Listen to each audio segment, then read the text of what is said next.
A proud supporter of this program, Riverbend Food Bank's vision is a hunger-free Iowa and Illinois.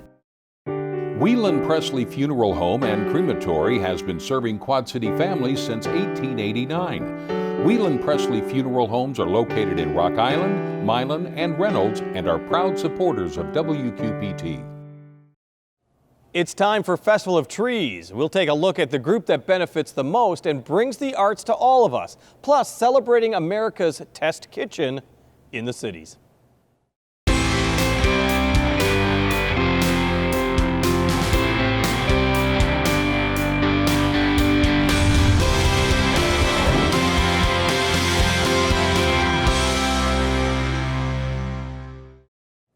Welcome to the River Center in the heart of Davenport and the final days of the annual Festival of Trees. The doors opened last weekend, and since then thousands of people have walked the halls of the River Center to see the creativity of more than 600 designs. But it also includes artwork for children and young adults, and to be honest, much of the holiday displays are actually works of art in their own right. And that makes sense because Festival of Trees has, since it started in 1986, been a major fundraiser for Quad City Arts. And the Quad City Arts has a new executive director this year, and joining us is Kevin Maynard. Thank you so much for joining us. Thanks for having me. 1 year down. It gets easy after this? That's what they tell me. So. This is the first time that you've been really overseeing Festival of Trees. I mean, you came from the Orpheum in Galesburg, You knew about the Quad Cities, you knew about the festival. Did you really realize how big of an undertaking this is? No. Would you have taken the job had you known?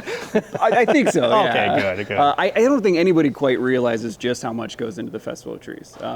Last year, I was able to attend Grand Premiere and to be able to spend a couple days at Festival, and seeing it all put together was completely different than seeing it from the ground up. The amount of time and people and just everything that goes into this is absolutely incredible. You are in charge of Quad City Arts.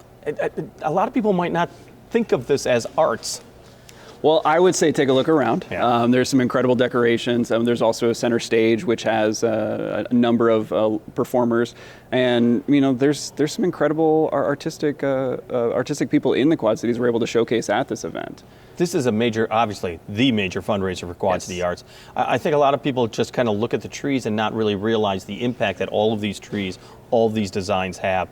How does this help Quad City Arts and actually arts in the community? Well, I would say, one, it's a great showcase of the arts. It's also an incredible economic boon for the Quad Cities. I mean, people are visiting Festival of Trees and they're going out and eating at restaurants, they're buying gas, all of those kind of things. The incredible part for us is that the effect of Festival of Trees happens after that. Because of Festival, it allows us to do things like, put a visiting artist in front of 35,000 students annually.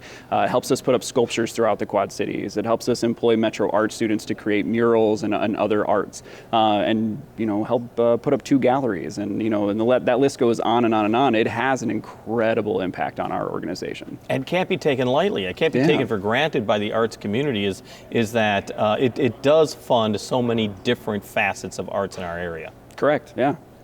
What is the key that you take away from Festival of Arts? I mean, I think you probably enjoyed, standing back and not only watching the people, the patrons walk through, but also watching some of the people that made the designs take one last look before it goes on display. It's pretty incredible. My takeaway is just it's all those things coming together. It's being able to watch designers, and especially first-time designers, see their vision come together and really see it take place. And then it's seeing all the people come in through the Flora Festival and being able to enjoy that, and also just being able to take a moment to really kick off the holiday season in a fun and light way. Well, and this year there's almost 30 new designers, we're told. I mean, is it important to get new blood into an event that's now marking 34 years? Yeah, of course. The nice thing for us is that we had a great theme this year, Christmas Around the World, that helped draw in some new designers, some new organizations, creating some great trees. And, we want to continue to do that year after year, because it helps grow the festival. You were announced as the new executive director about this time last year. Yes. What did you see, perhaps, as well, let's say when you looked at Quad City Arts, what did you see as the opportunities, the possibilities? Oh, man. There a lot. The Quad City Arts is an incredible organization, has been very well run for many years. Really, the opportunities there are expanding and growing. We're already doing a lot of things in visual arts and performing arts. Now we just want to be able to grow that. I mean, we're hitting 35,000 students annually. We want to kick that up a little bit further. We really have a 6-county service area, so we're not just in the Quad Cities, and also looking at expanding that. So, we do a lot in the Quad Cities, but we'd like to take it a little bit further and do some of those other counties that we're also servicing. Because Quad City Arts, I mean, when you think of an arts group, you think, okay, you must have a brick and mortar location, which you do, and a display, of course, at the airport as well. Yeah. You have that. But this more is kind of, you kind of find a way to get into the fabric of all the communities. Yeah. Is that one of the things that attracted you to this job? Yes, of course. One of the nice things about the Visiting Artist Series especially is that it doesn't just live in one building. It goes to all the schools in our region. It goes into the performing arts centers in our region. So it doesn't just have an impact on Quad City Arts, it has an impact on these individual communities. I mean, we're reaching students, and there's incredible studies that show what the arts do for a student as well as adults. But then we're also able to take that same artist and put them in a performing arts center and have the same economic impact of something like a festival. People are traveling to that performing arts center and are eating in restaurants around there. So I mean, it's all interlaced together, and it's really cool. Well, and one of the things that you keep pointing out, and for good reason, is the educational portion of the arts, and also how you do target children in particular. Is that really critically important when you start thinking about where you're seeing cutbacks in education? You are seeing it in the arts, and I know that must break your heart and your staff's heart as well, but that you're kind of trying to fill that niche? That's exactly it. I mean, we see these cuts, and obviously we don't want them to happen. We would love to, have more arts educators and have more arts opportunities for the kids, but we also look at that as an opportunity for us. I mean, we see that gap. We're trying to fill that gap. We know that arts education is important. We know that kids who experience art and have an arts-rich opportunities in their schools do better in school. They attend classes more regularly, and they're more likely to graduate from college. I mean, there's lots of studies that show just by bringing some performing artists to your school that you are really increasing the impact of that education. Well, the other thing is that when we're coming to Festival of Trees is that you do see the trees, you do see, the holiday ornaments and all that, but you also do see art on display specifically done by young people. Correct. That's not happenstance. There's a reason. Yes, exactly. There's a great high school art exhibit, and I mean, you can really see that we have incredibly talented individuals in our community. The high school art exhibit is just impressive. It helps tie back to Quad City Arts in multiple ways. In the spring, we also do a high school art exhibit, an invitational at our gallery in Rock Island. So you'll see some of these same students enter that as well. Wanted to talk about some of the things that you do have coming up in January. You got the Rose Ensemble, which is coming up January 13th through the 18th. Yes. I mean, that is a real, I don't want to say traditional, but it's performance art that really is something that I guess what I'm doing is I'm setting up the second one. The first one is more traditional, is what I'm saying. Yes, it is world music, primarily a choral and some great instruments, the typically ones that you wouldn't see. The really interesting things that we're doing with the Rose Ensemble is putting them in some non-traditional places. So if you are unsure, this really isn't for me, I would invite you to come to Galena Brewing Company on January 16th, where we are doing our first beer choir event, where they're going to lead everybody in some drinking songs, and it's great for anybody who is of age. But it also introduces you to a style of music that you might not want to take a chance on.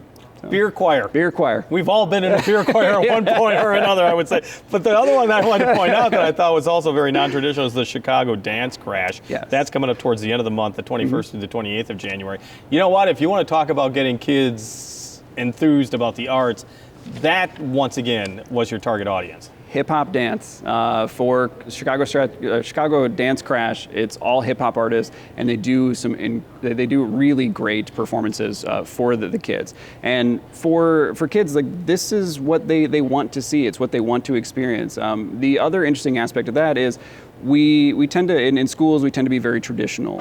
So Exactly. when we talk about dance to our kids, it's typically, ballet or tap. But we're giving them a taste of something that's completely different. There are also great organizations in the Quad Cities who are teaching hip hop dance. We're just trying to show the students that this is an opportunity. It's also an opportunity you have in our community to take part in. And getting back to the Festival of Trees is like, this is what is funding it. Correct. I mean, I believe, and correct me if I'm wrong, Quad City Arts has been around for, I think, 45 years. The Visiting Artist Series has, as I an see, all entity okay. together, where technically it's 30 years, but really, yes, 40. And then you have Festival of Trees that's been around for 30 years or so. It's like, this is where the money's going. Yeah. I mean, the Festival of Trees, that money directly goes to Quad City Arts, and it goes to all the programs that we just talked about. So we have our economic impact through the festival in downtown Davenport, but that spreads throughout the entire community and really does some incredible arts education for our local students. Well, Kevin, when we first started talking, I asked you about what did you like about Quad City Arts? What do you like about Festival of Trees? What do you want to see grow? What is your main goal for this coming year? Yeah, well, so the interesting thing is that, so our main goal in 2020 is we keep focusing on this word intentionality. So we're intentionally growing our programs. We're looking at the gaps, we're seeing where those are and intentionally improving those. We're finishing up a strategic plan right now to help us guide into that. But really what I think that you will see from us in 2020 is you're going to see more. You're going to be able to interact with us more. And we want to be approachable. Kevin Maynard, Executive Director, Quad City Arts. Thanks so much for joining us. Enjoy Festival of Trees. Thank you, I will. A lot of work. Yes. You got to enjoy it now, right? That's right. And here at Festival of Trees, we want to show you a multiple first place winner. This got a lot of awards for this holiday room that is called American Christmas, a Technical Revolution. It is a full country style table. Take a look at this. And it's a tree filled with burlap on a backdrop of corrugated metal. Get a real country feel here. American Christmas, a Technical Revolution. It was designed by Julie Smith, Sam Beitzel, and Sandy Beitzel, and just one of the great displays here at Festival of Trees. And still to come, America's Test Kitchen is marking a milestone and your chance to join in the fun. But first, let's join Laura Adams, who has some great ideas for you and your family and your friends if you want to go out and about. This is Out and About for November 25th through December 1st.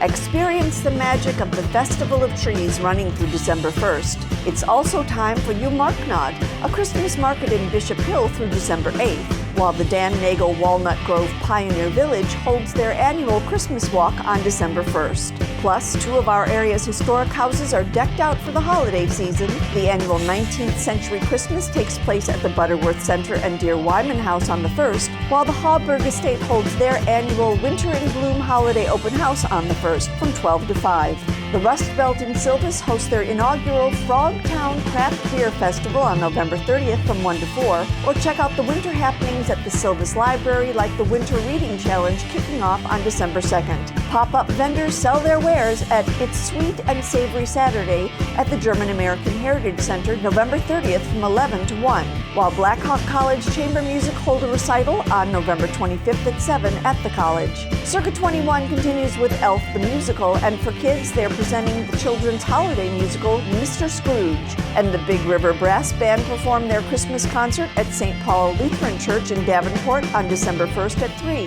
For more information, visit wqpt.org.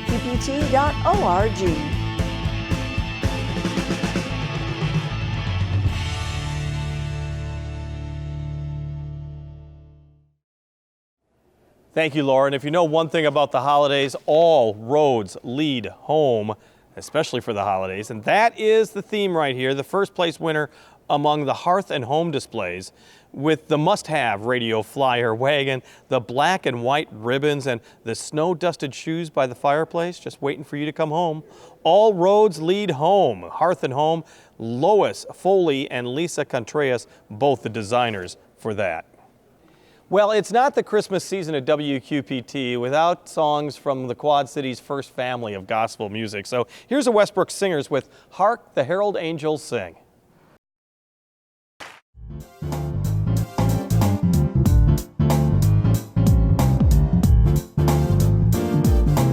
Hark the herald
mercy mine.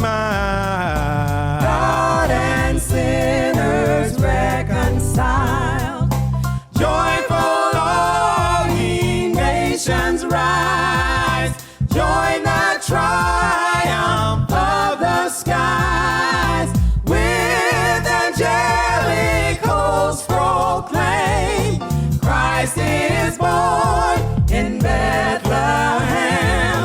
Hark the herald angels sing, glory to the newborn King.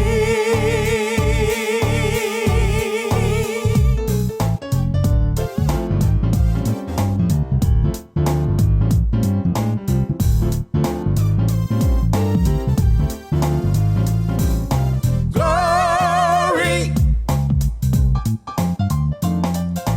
glory to the newborn King. Glory to the newborn King. Glory to my God in the highest. Glory to our newborn King. Glory, He is my King.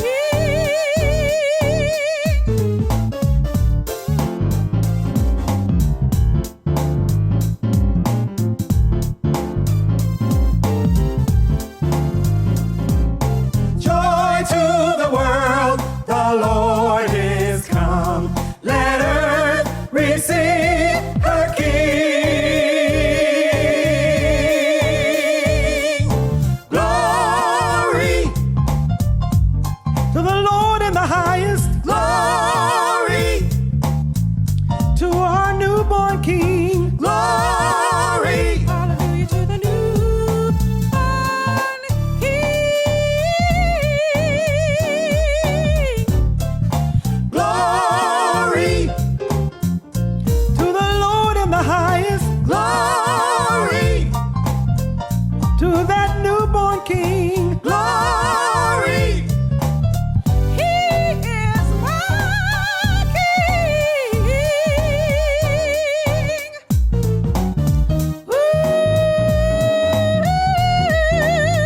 Ooh, Jesus Christ is King. Joy to the world, the Lord is come. Let earth receive her King. Glory to the Lord in the highest. Glory to that newborn King. Glory, Jesus Christ is King. Glory, He's my newborn King. Glory, He's the Lord in the highest. Glory, He's King of Kings.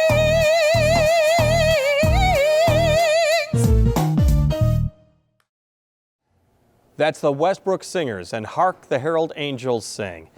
Well, travelers come home for Christmas. That is the theme here. First place for first-time designer with the design team of Aaron Duffy, Lisa Livingston, Carrie Graham, Robin Orgerson, and Cindy Beal, all taking part in this. Take a look at this display. It's really amazing. Gifts from different countries all scattered on the floor. Also the sign, always come home for Christmas, just perfectly lined up in this display. And a globe tree. You don't see that very often. Traveler comes home for Christmas. Once again, first place for a first-time designer here at Festival of Trees.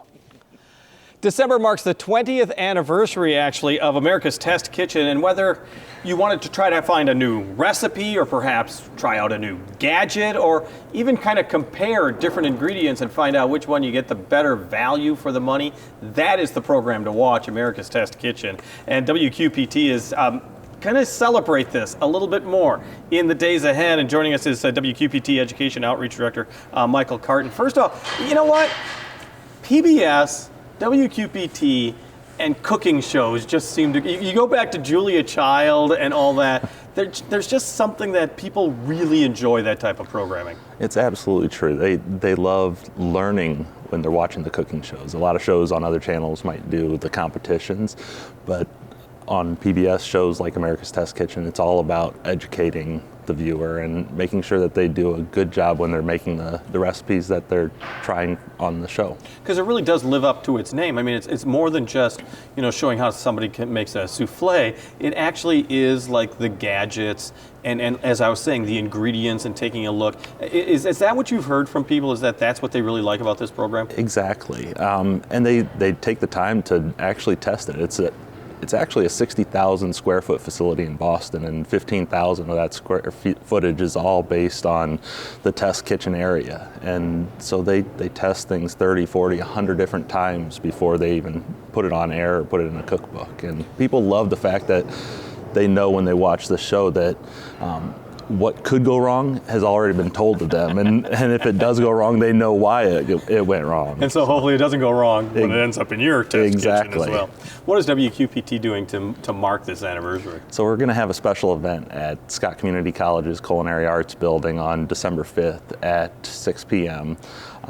We're going to have a gadget expert there who's going to talk about different kitchen gadgets. We're going to have demonstrations of the America's Test Kitchen's #1 fan-voted most favorite recipe, which is shrimp scampi. Yeah. And then we're also going to have tons of prizes and giveaways. We're going to have some samples that people can try. So lots of things that's just like the show, essentially. Because you want to celebrate the show, but you also, and I guess in a way, if you're celebrating the show, you got to make it as fun as the show is. I mean, you really want it to be that. Exactly. And we've got great partners at Scott Community College. The chefs there, great people, great chefs, and obviously great personalities to interact with while they're there at this event. So. What has this program meant to WQPT? I mean, of all the programs that QPT has on the air, I mean, does this draw a particular audience?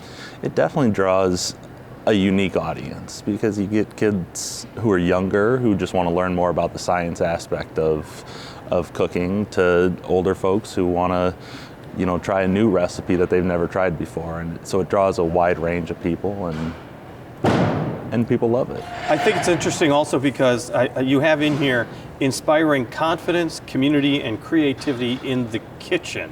Yeah. Okay, inspiring confidence is not that easy for some of us. I tried a recipe the other day from a different cooking show.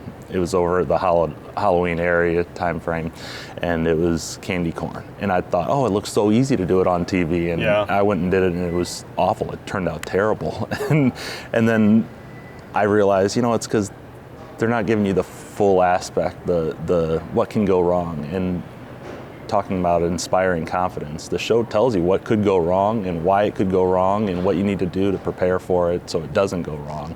And so it definitely inspires confidence when you're watching America's Test Kitchen, because you know what's coming. And once again, I mean, the program that is coming up on December 5th is also supposed to, let's be honest, it'll be fun. Yeah. It'll be a chance to, if you enjoy cooking or even if you just enjoy eating, it'll just be great to be around other people. But also, is it pretty much a way for WQPT as part of the outreach, for WQPT to reach its audience? Exactly. We haven't done anything with America's Test Kitchen like for an event before, and this is a great time to reach a different audience. We do things with Ken Burns documentaries, and we do things with kids shows, but this is the first time we've done something with a cooking show here in the Quad Cities. So it's a great opportunity for us to meet our fans. And as long as I have you here, I mean, let's talk about next year, in the year 2020. I mean, what do you have special for outreach? We've got a lot going on. Ken Burns has another documentary called The Gene, an intimate history, coming out in the spring, and so we're going to do a lot of activities around that.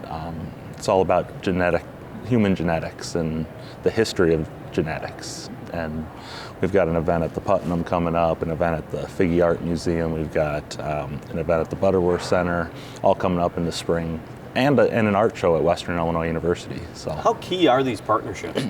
It's really key. I think for being a small station of just 7 people, we show the other stations around the country, PBS stations, what we do, and they're shocked that we get as much done as we do, and we're sort of a leader in the network that way. So please, I mean, if you hear about these WQPT events, they're in the community. The price is great to take part, and you just it's a way to bond with the viewers. Exactly. Michael Carton, thanks so much. Thank you. Director of Educational Outreach for WQPT. Have a good new year. Thanks, you too. And our last stop for Festival of Trees is this. It's called Winter Moonlight, a hearth and home with a mix of deep blues and white as the contrast. Snowflake over the mantle, Father Christmas standing by the fire. It was designed by Penny Bronze and Laura Poling. Just one of the beautiful displays that are here at the Festival of Trees in downtown Davenport. WQPT has a commitment to military families in the cities. We call it Embracing the Military, and the official tree lighting ceremony on Arsenal Island is coming up this Thursday, December 5th. Starts at 4 in the afternoon at Heritage Hall in the Lock and Dam Lodge in Building 60. There'll be kids' activities, prize drawings, food and drinks, Santa himself. It's open to soldiers, families, retirees, and citizens. We want to thank all the Festival of Trees organizers for inviting us to the River Center and this holiday wonderland. We've had a great time. We hope you've had a good time taking a look at some of the displays that are here. Let's show you one more before we do hit the road, and this is our Northern Friends. It won second place among the holiday door entries. It's complete with, a penguin sliding down the banister, polar bears at the front doors, a little bit of winter inside the River Center. Festival of Trees spent all of November putting up this displays. We hope you get a chance to head out to the River Center and help out Quad City Arts and help pay for some of the arts programs that are in the Quad City area throughout the year. On the air, on the radio, on the web, and on your mobile device. Thanks for joining us as you take a little bit of time to talk about the issues and enjoy the holidays on the Cities.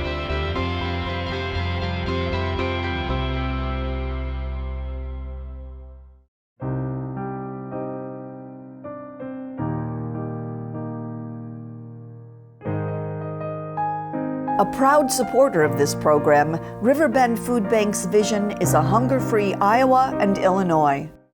Whelan Presley Funeral Home and Crematory has been serving Quad City families since 1889. Whelan Presley Funeral Homes are located in Rock Island, Milan, and Reynolds and are proud supporters of WQPT.